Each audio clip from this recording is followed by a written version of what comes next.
Welcome to the Find Your Exit podcast. We're the leading authority on buying, selling, fixing, and growing companies. Seiler Tucker is dedicated to helping you find the path to retire rich and move on to your next adventure by exiting your business for the desired dream price you deserve. Get ready to find your exit with your host, Seiler Tucker. Welcome to another episode of Find Your Exit. I'm so excited to be interviewing Cheryl Snapp Connor. Cheryl Snapp Connor is founder and CEO of Snapp Connor PR and creator of Content University. She's a speaker, author, and national columnist on business communication and PR.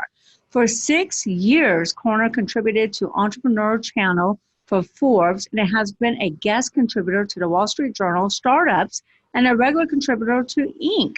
Currently, she contributes a PR and an entrepreneurship column for Entrepreneur Magazine. Cheryl, welcome to the show. Thank you. Happy to be here. So great. It's good to see you. You and I go back, 5, 6 years, I think? At least, maybe even more. Yeah. So thank you so much for giving us a testimony on Exit Rich. Of course.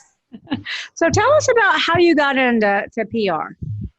I got into PR by fortunate accident, as it turns out. When I went to college for Brigham Young University, and both Idaho and then graduated from BYU in Salt Lake City, in Provo, Utah, English was a major. I majored in English. And so that was just because I'm good at it, because I love it. It's a great, great field of study now. Back then, not so much. So there was that concern of, so what would you actually do to make money? Right. I was a somewhat stay-at-home mom at the time and thought that would be my reality. It wasn't. As happens with so many, I ended up needing to be the family support for my 5 children. You have 5 children. Wait. Stop. Okay. Stop the press. I've known you for years. I did not know you have 5 children.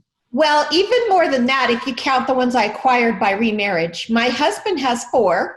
Okay. I have 3 birth sons who they were born within a period of 4 years. So at one time I had 3 little boys, age 4 and under. Wow. And then later adopted with my then husband 2 Russian children who are now young adults. Wow. So when I married my husband, Vic, and that's now been 17 years in December. So yay for happy endings. Wow. Several of each of our children were grown and established by then. And so I've joked it. I was on the cover of Prevention magazine one time for being one of the nation's busiest moms. Well, calling me a mother of 9 is giving me too much credit, because I actually birthed 3 and 2 were from adoption from Russia. You're raising them. Yes. So, yeah. So I genuinely was one of the nation's busiest moms, most likely. But yes. So I've been a mother, and I got into business out of necessity because I needed to know what I could do to raise these children. Well, what is bigger than communications? And when I was a student, I was on full scholarship at BYU, but needed to support myself and my then husband, who was also a student. Oh, wow. So I was hired by the Fine Arts Center, the College of Fine Arts, they had their own PR department. I was hired to be secretary, but because of my English and writing ability, it was a plus.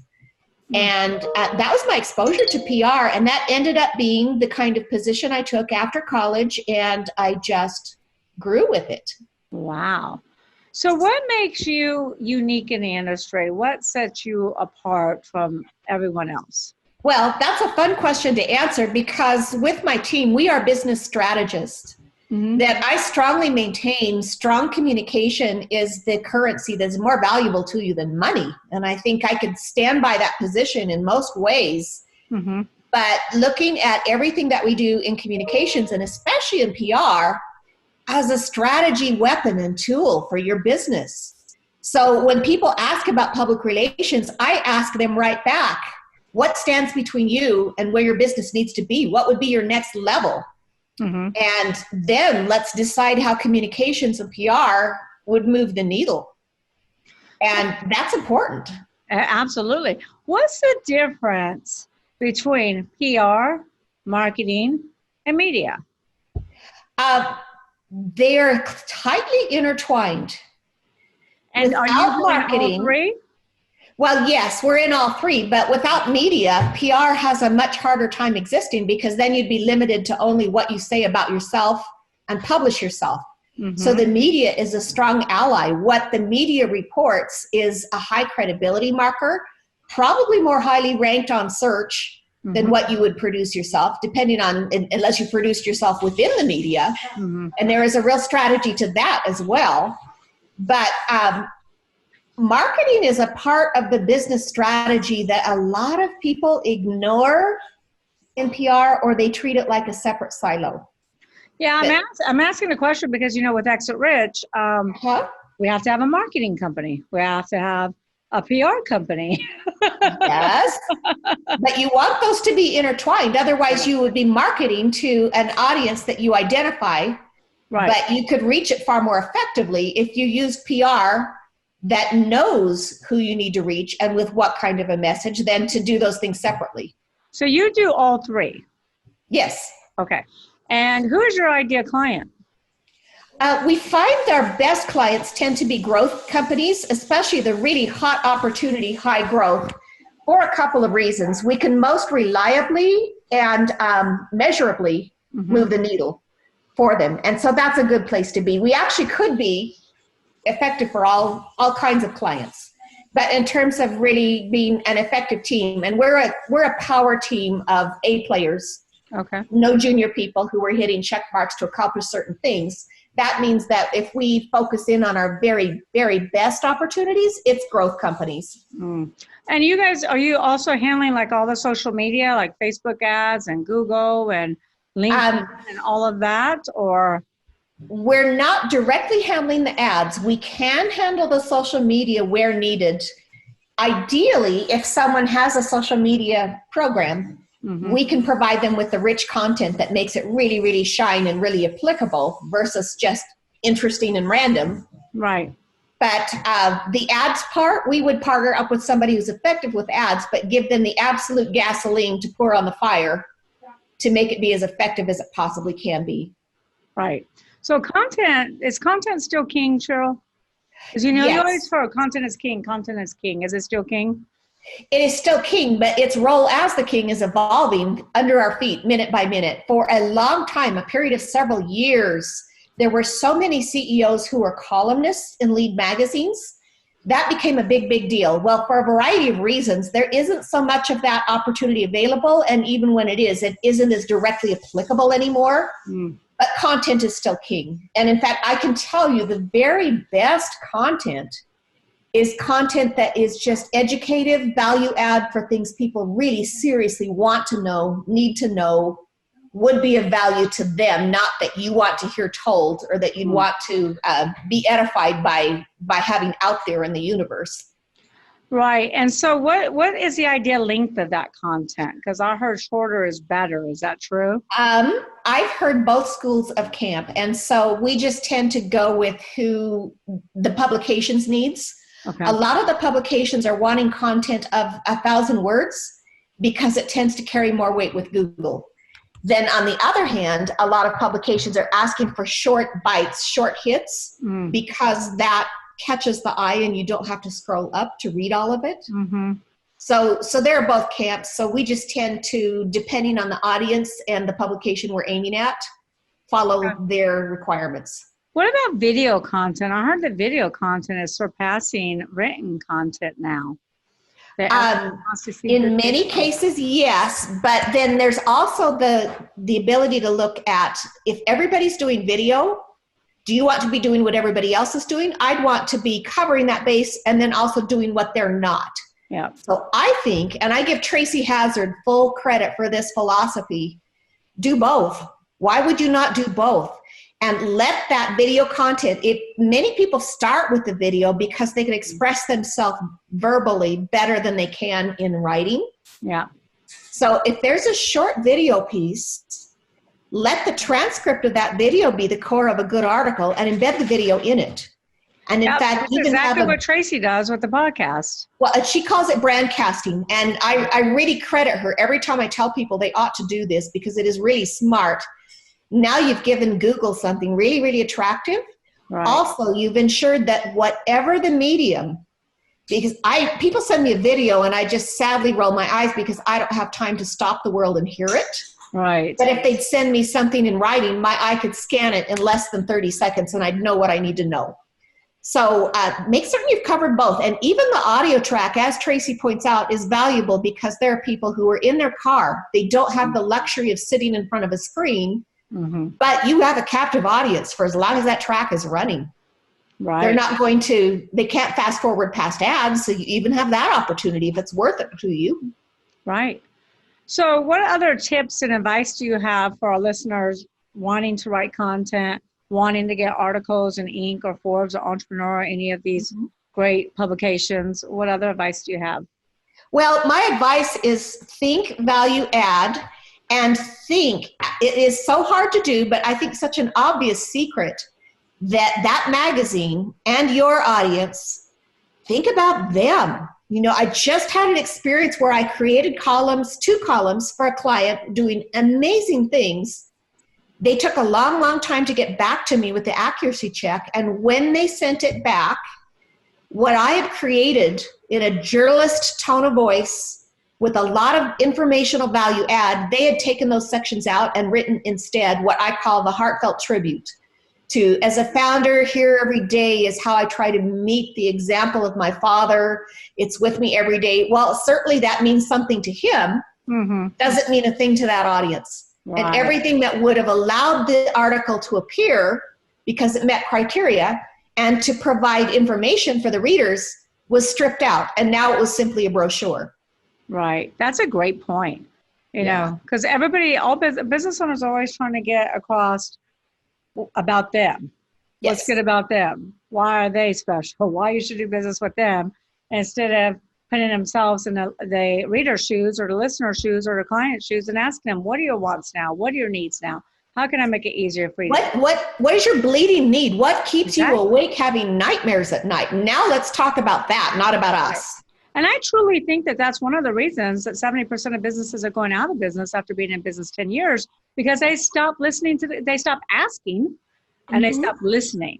And whoever makes it easiest for a consumer to do business with them is the company that's going to win. Yes, that's why Amazon is winning, because they make it easy. Well, and in fact, even more than that, there is absolute research. There was a company in New York called Conductor. They did some research that if you, for example, write an article on how to make your own almond milk in the blender, or what do you need to know when you get your child's bike helmet, that's urgent to whoever needs that information, or that's really compelling. That's interesting. If I can't get out and get to the store, what can I do? 133% more willingness to buy from the company who created that educational information that did not promote one tiny bit. That's astonishing. That is. So they could have bought an ad for how many dollars they could have promoted to the sky and not been as effective as providing what people really wanted to hear. Yeah. I mean, I can see one right now, how to buy the most safe and effective mask for your children. Yes. Before they go to school. Absolutely. And where do you get it? And does it need to be laundered? You know, how often does it need to be changed?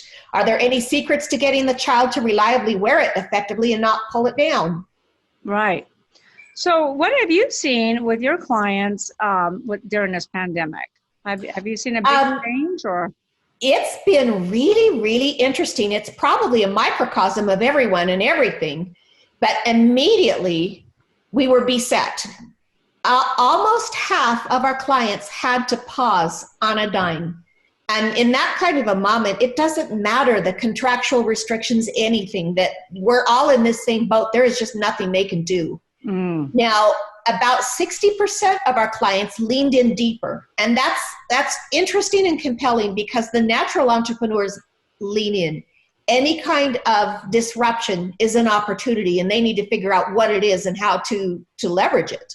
Right. So that was good. But then our employees as well, they tend to fall in one of two camps. Either they're angry and they want to know how you're going to fix it, or they're so stressed out they're just frozen, apoplectic. And interestingly, either end of the continuum is not a position of strength. You want to have your full faculty to figure out, what does this open up for me? What do we need to do? What do we need to do first? What do we need to do next? All of that needed to happen and has happened, and thankfully really well. The only thing is, I've never worked harder in my life, and I've heard a lot of other company owners say the same. Including me. Yeah, including you, but not for more money. The clients leaning in didn't have any more money to spend. Right. Now, thankfully, we fit all the criteria for PPP, and I will be eternally grateful. In fact, I met the head of the SBA yesterday. She was here in Salt Lake City to meet some of the companies, and one of our clients was one of those companies. What a life-changing thing. And in the press, we just hear about the fraud or the problems. We don't hear enough about the companies who were helped and what they did with that funding. But in any case, things rebounded even better. The strong companies come back stronger still. They've maybe refocused. You know, I see all of these lists of, here are the retailers who are going under, here are the companies who died. Well, in a lot of cases, I look down that list and think they kind of needed to die. They had not kept up with time, and so it's time for them to pivot, change, do what they need to do, and this maybe just accelerated what was going to happen to them anyway. Yeah, because they stopped innovating and marketing a long time ago. Exactly, and they depended on foot traffic as their one salvation, and now we're in a world where that foot traffic may not come back, or may not come back like it ever did before. So 60% leaned in, you know, and that's one of the things that I talked about is this is, you know, I told business owners, go through your financials, get rid of what doesn't serve you, but the one thing you don't cut is marketing. That's right. One thing you don't lean in. Find out what's working, you lean in and you double down on that. Right. And maybe your double down has to be that you clipped out of that what you could live without, and then use that budget that you already have for more precision purposes. Right. But you don't cut it off. That is absolutely the wrong time to do that. Yep, I agree 1,000%. So what has been your biggest PR success story? Well, I could tell so many things I'd love to tell, but I'll tell our most recent. Okay. A company that we represent that is converting plastic trash into pure hydrogen fuel. Wow. So imagine a technology that is patented, that is secured, and that can be used to create reactors that all of this trash and waste or fossil fuel kind of waste could be put into it. Imagine the third world countries that could just go get that plastic island on the ocean, run it through this reactor, and would have hydrogen fuel they could sell. Wow. They could remove that pollution. And in fact, that's changed my personal life already. I make my husband a protein smoothie every morning, and now I stick that plastic straw in there guilt-free because I know this company, it's called Standard Hydrogen. Okay. Is able to deal with this. That company is just, we were able to work with them even in this current world and condition and go from zero to market leader. Now I won't perception leader when I drink through straws. Yeah. Well, we'll have to get the reactors in place. That's not going to happen on a dime. Yes. But still, that just warms my heart. Anything in sustainability, wellness, that speaks to the needs that are most urgent and important now, that we have to find new ways to address. Those are high education is where educating on any topic is where PR plays really strongly. So that is just heartening. That's why we get up in the morning. What was the one thing that you were able to do for them that really catapulted their business to the next level, PR-wise? I don't know that it was any single thing in isolation, but one brilliant thing we did was create what we call a business case white paper.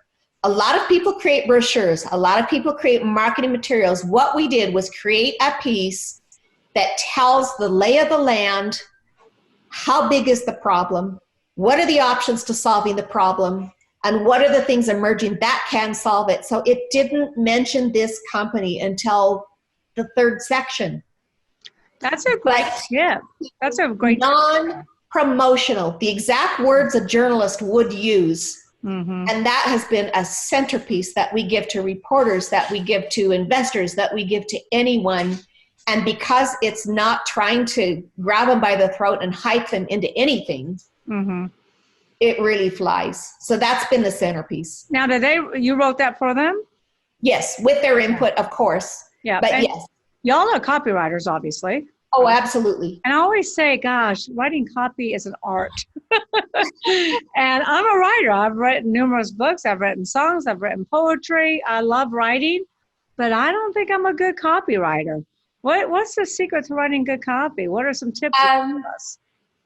The real secret is tell the things informationally you would tell your best friend.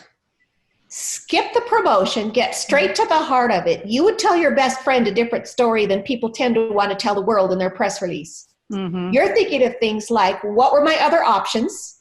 Mm-hmm. Who did I have to convince?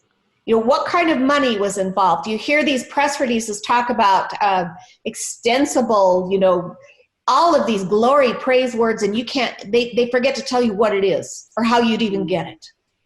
So you don't know, is this freeware? Is it $1 million? Somewhere in between? Give me a clue. It's like reading a business card and you can't tell what the person does, what the company does. No. Or there's someone currently pursuing me saying, we need an appointment. I can get your email function, but I have no idea. Is this a product? Is this consulting sessions?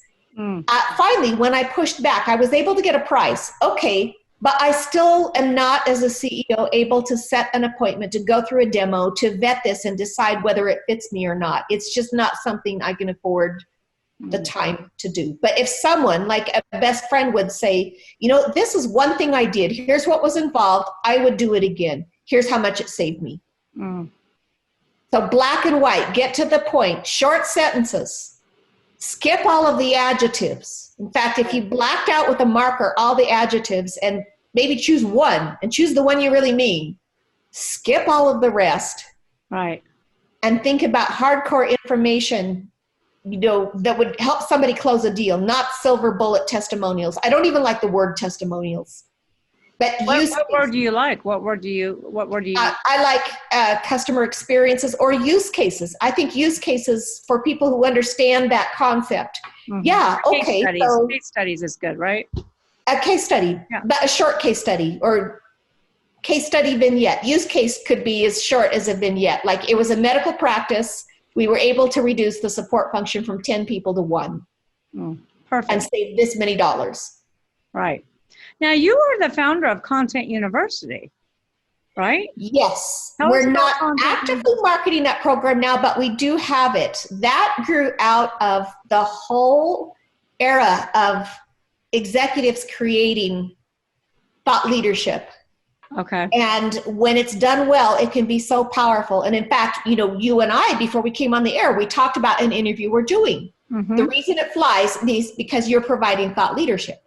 Right. If it were to be a prospect of promotion, they wouldn't let us in and it wouldn't be valuable for us anyway. Where it used to be and still is for many people, they think, how much promotion can I get past the gatekeeper and not get thrown out? Well, the gatekeepers have gotten smarter. We've all gotten better ability to see who's reading, how many, and does it matter to them? That's important information. So, there have been people historically who could get columns in Forbes and had 49 readers. Now, if you're on a publication with 75 million plus readers a month and 49 people looked at your copy, you're missing something. You're missing a lot. So just think about what that is, how would it compel the person who receives it? What would be magic for them? It may be something that by the back of your hand, but they don't. And it could solve problems for them, or it would capture their interest. Now you're on to something. And then just tell it in straightforward language. Forget all the heartfelt tributes, the flowery language. Just get straight to the point and give examples. Right. Good advice. Good advice. So what are some of the biggest marketing and PR mistakes you've seen entrepreneurs, business owners make? Starting too late. Okay. And I would be the first to say, don't overspend in your first, when you're still on your own savings or borrowed money or investor money, be careful about starting too soon. Do it yourself while you can, but provide value add. Get the PR resource to be a source of advice and strategy and maybe of connections. Okay. But don't go out too soon hoping that they'll do it for you. Don't try to over promote, but really be savvy to the right things. Like there was this little company that from a LinkedIn group, I just cried for them. This man says, I've done everything right. And you looked at the name of the company and it was something like logo in a box. Well, he was charging people $250. Well, I don't know about you. I would not pay $250 for something that sounds like it's available free on clip art. Mm-hmm. You know, there's a company, Logo Works, that did very well. They had a very fine exit. But they had a team, a nest of people that could provide really worthy design work for much less money than the traditional model could produce. That was good. But you have something that sounds like it's a one-size-fits-all kit and could actually be gotten for free, you're sunk before you ever walked out the door. So get the advice at that point and have a website that looks at least decent. There were people who would beg me to write Forbes columns about them, and I would look up their website and I could tell it was two people with an idea working out of the garage, and that wasn't enough to warrant a national article. It was too soon. So don't.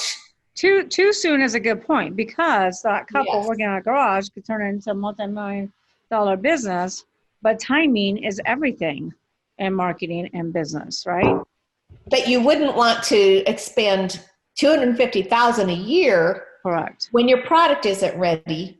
But if you had just even a placeholder website that was a professional view that told people what they needed to know, directed them to where they needed to be, just get up on something like Crunchbase even, because that's historically been how a lot of reporters who would vet you. You say, I've got this idea. And, you know, don't go out with too big a claim too soon. There was a young man who just said, I have got this headline. I've cured COVID. I've got the solution. Okay, tell me a little bit more. Turns out he had an app that was going to being the operative words, gather all of the informational resources into one key location. Like the New York Times isn't doing that for us. So if you go out with too big a claim for not enough delivered, and you're just out the gate, you don't even have it available for people to download yet, that's right. a problem. And what do you think about, you know, because I've worked with obviously media as well, and I've heard, don't piggyback off of COVID. Go out there and talk about your business, how you can benefit and solve problems for other people, but don't piggyback off of COVID. Do you agree with that? Yes and no. Okay.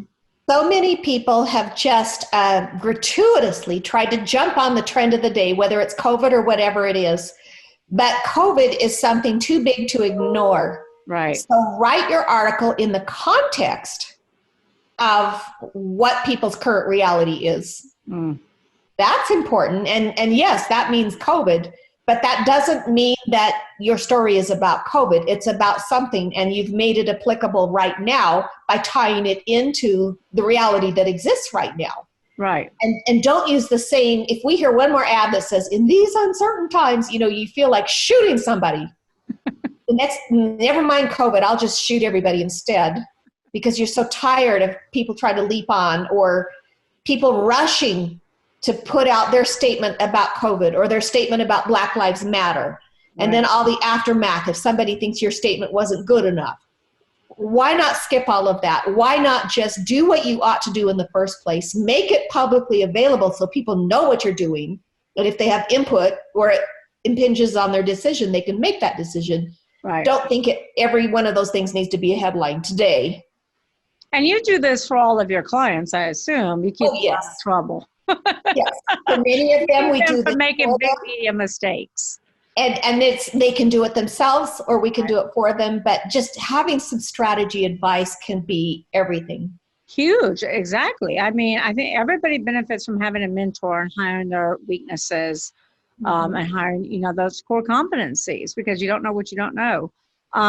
Share some advice with our listeners, because I think one of the most complicated things out there, because I've been through this myself, is hiring the right marketing team, hiring that right PR firm, because marketing firms will promise you the world.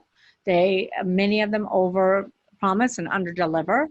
And so what's some advice you can share of how to hire the right one, what questions to ask, what to look for? Well, I would say first, go to trusted people and ask what they did and who they used, because they will give you the straight scoop on it. And make certain that you're asking some people who have similar kind of criteria, similar size, similar kind of audience. When you do shop for the solutions, ask them to give you good references and good examples of what they did for those references.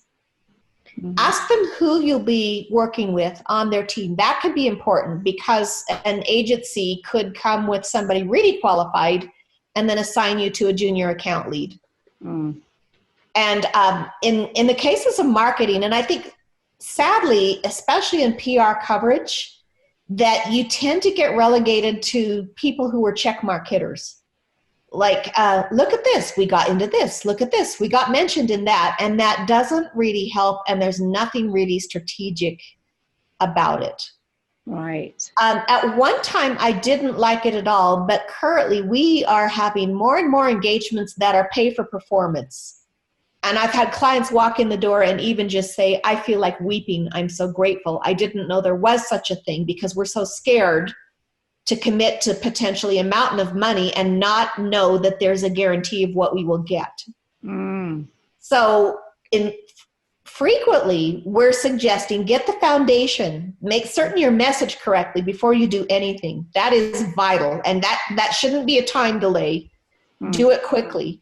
But if your story comes out consistently again and again, and then with that messaging, we'd say a press release, but written in an interesting journalistic style, not the traditional brag sheet, and one that's time dated, because it's going to stay up on the SEO charts forever. Right. But we get to control every word of that. And if we write it in an interesting, evergreen way, that will go straight to the top of the SEO charts and set the foundation, and then several stories that consistently tell the right story and are credible, good sources. Then the press is telling the story. You're not telling the story. That's surprisingly enough to create a foundation that from here forward, you can do press coverage based on return on investment. What a concept. What a concept is right. And I don't know too many companies that will work based upon performance. Are you saying your company does that? We do that. So there'd be that foundation, but that would be, a fee, and we'd get it done in 60 days. And then based on that, we all know a lot more than we do going into it, because we see how the world has responded to those first several foundational pieces. So we fine tune our messaging if needs be. And now if we go to national broadcast, now if we go to the top ranked magazines, we know we have a meaningful message, and they know that they're not going to be charged until they see the result. Right. So you charge them per position, like per interview is how you work it? That's great. Well, per produced piece. And in fact, some of them, that's going very, very well. Like somebody's got a subscription box and they need to be in all of the reviews. Well, that's quite straightforward for us to go after. And before sending their invoice each month, we go through the list of pieces that have come out and give them the traffic of each. And then we just agree. It's a little bit of a sliding scale that they know exactly what that's worth to them. Right. It takes all the guesswork out. And you do a combination, I would assume, of podcasts, radio, TV, and articles, correct? And in fact, we have learned to work really, really effectively with partners who are the best in the biz on radio and podcast and in national broadcast. I did not realize so much. We are considered the king of articles. But yeah, okay. We're sure the king of articles. You didn't know that? Come on, Cheryl. Well, I kind of considered us to be very well-rounded, but when we see that, You're very humble. well, being good partners makes it great for everyone, because then if somebody has a need for more broadcast, we can achieve it. Right. And because as a company, being a power team that we need to have fully booked with the best fitting clients, that changes the complexion of things. That we will gladly refer people. If there's a better fit, we lose nothing. In fact, we all gain if we give them that direct information and help place them with where they should be. Don't act like we're too important for them. Right. It's just an ideal fit. Yeah. I love that. I love that strategy. So you told us about your biggest success story. Tell us about a big blunder, one of y'all's biggest blunders that you had with a client. Well, the one that is most painful in my mind has been some years ago, thankfully, but we were doing a worldwide webcast, one of the first to ever be accomplished, because we were introducing something, a new industry standard that was going to affect all parts of the world. And so we knew that in Norway, a team of people were having a cocktail party that were going to listen to this webcast be announced. And so it would go to everyone in the world at the same time. Well, what we didn't know was that the internet service provider, fearful that the connection might not work quickly or reliably, they left it going all night. Oh, no. So our rehearsal in the final hour before we went live was actually viewable by anyone who logged in early, and that cocktail party was logged in on the other side of the world. Wow. And so they were so unhappy, so angry. And it was not something that would have occurred to me to double check. Of course, when you begin a webcast, you double check before you start that everything is connected and going. Right. You wouldn't think to double check. You didn't turn it on early, did you? or leave it running through the night. Right. Right. Wow. All right. So talk about, because I think this is really big in business. I always talk about the 6 Ps, and one of the biggest Ps is branding and how well branded your company is. Talk about strategies to really protect that brand equity that a business owner has. Well, the brand is everything, both verbal and visual. Mm-hmm. And you know that about us. That is something that we really edify above so many others. Mm-hmm. That you want to make certain your visual brand and your presentation ability matches the power of your message. Right. Here's where that might come into play. For many of us, if you had a message that was ready for national TV, mm-hmm. a client might come to us and say, okay, I don't want to see anything lower than Fox and Friends. That's where I've got to be. Well, if you have not perfected your visual brand, if you're not ready for that 4.5 million views, you don't want that to be the first time, that you're, and now where everyone is fairly well broadcasting remotely. We're not going into New York to do those broadcasts in a studio. You may have an earpiece you're not used to. You hear all the static, and they need to use Skype because it is more ruggedized and secure than right. Zoom and some other things that would be options. Right. So there's this static and newsroom chatter in the background, and then all of a sudden you're on and you can't see yourself on. That's not something you want to do for the first time you were in front of 4.5 million viewers. There's so many things about your appearance that you might not know, like don't wear a bright white shirt. It's going to bounce on the screen.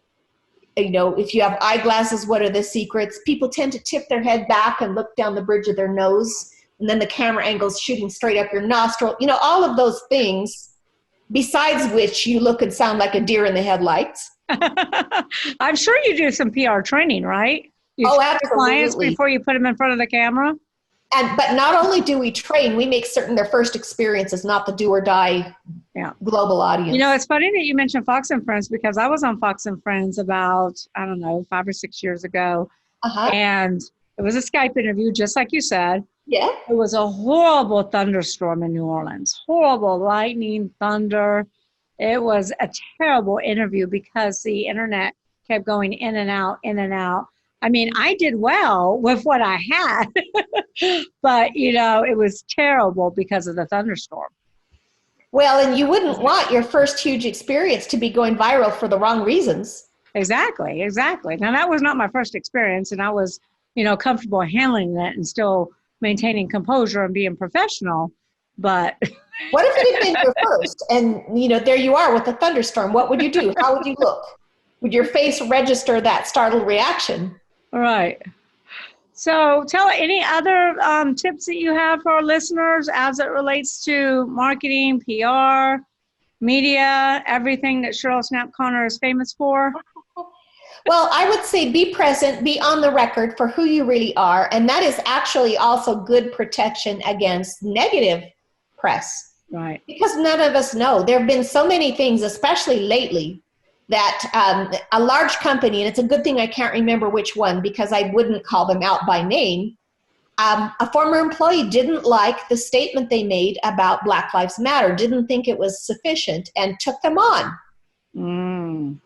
Just made this demand in the media that CEO be removed immediately and be replaced by a Black female CEO. Well, he took such offense to this, he called her out on LinkedIn by name and just said, "You don't know me, you don't know our company, how dare you?" And it ended up being a big royal mess. Now, while she surely probably didn't have full right to make the claims and demands that she did, she was not a shareholder, she was not a board member. Mm-hmm. Just somebody personally affronted. I think maybe she had been a former employee. And, that happens these days, that somebody comes down like they're the voice of God and says, "I command you, company, oust that CEO on the spot. I think he did a poor job." Well, that's tough.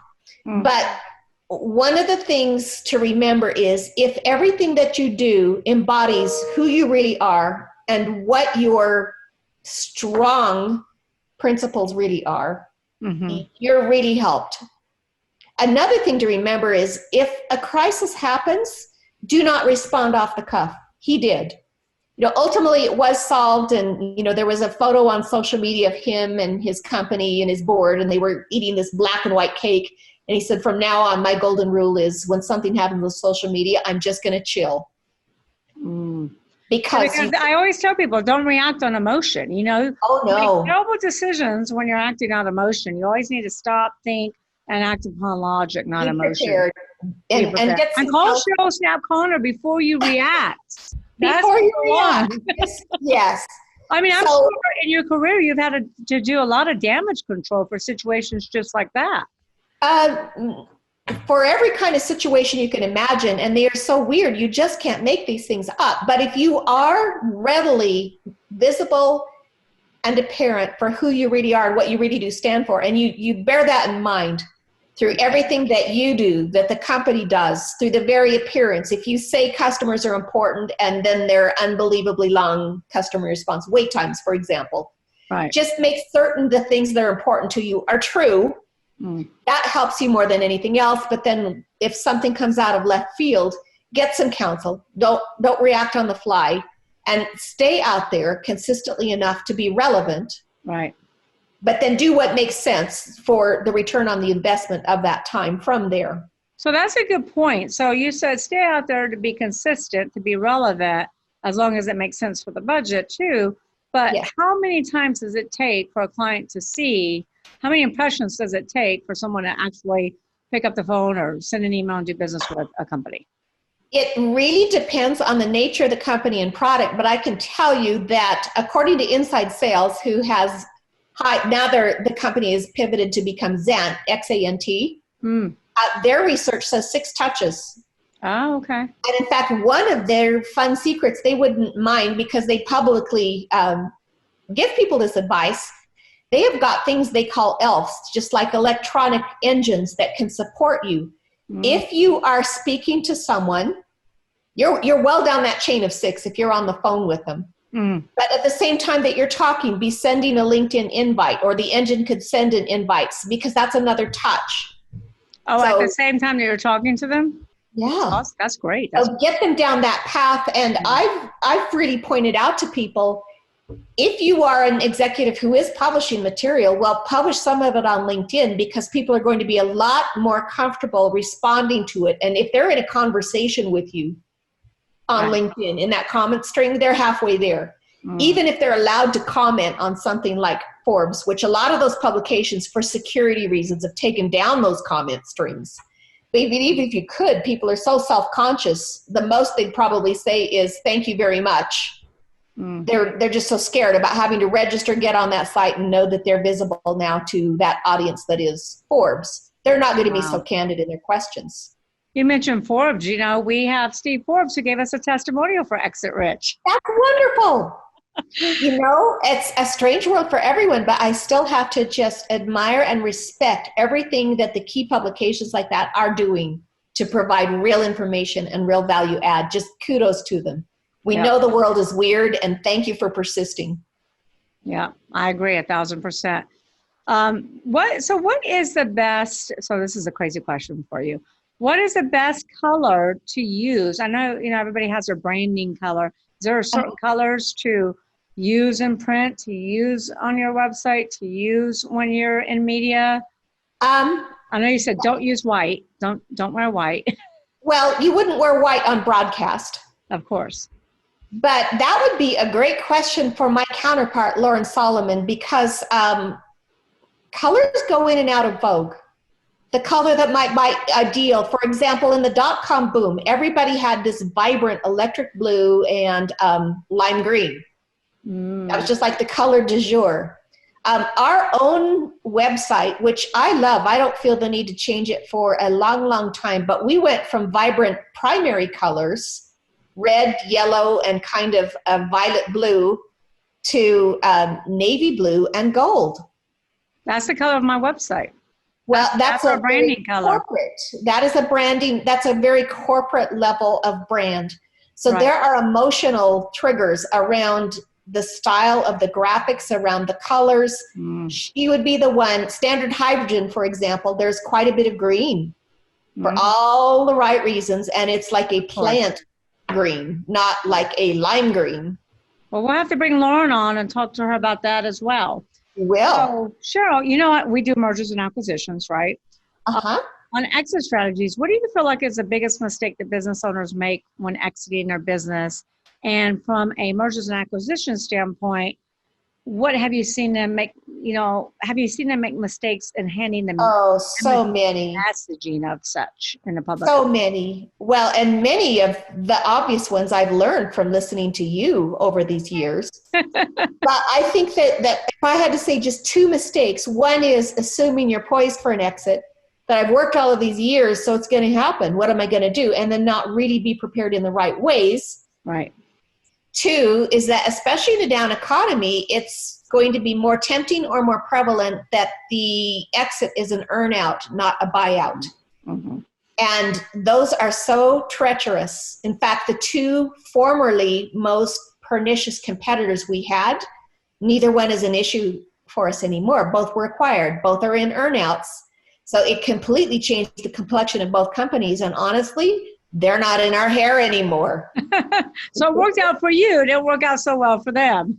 But, in terms of an exit, my own company is more, we operate more like an LLC that if we would rather earn profit for ourselves than for an acquiring body, if we could just discipline ourselves. To us, what that says is be more disciplined.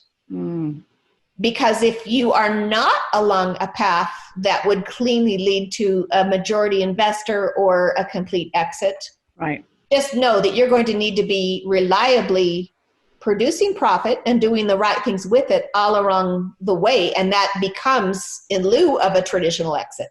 Did they do a complete earnout? Tell me they got some cash up front. I don't know, because those things are confidential. But now you have teams of people being directed by out-of-state management, and the people who were the golden talents that launch a company are either not involved or far less involved.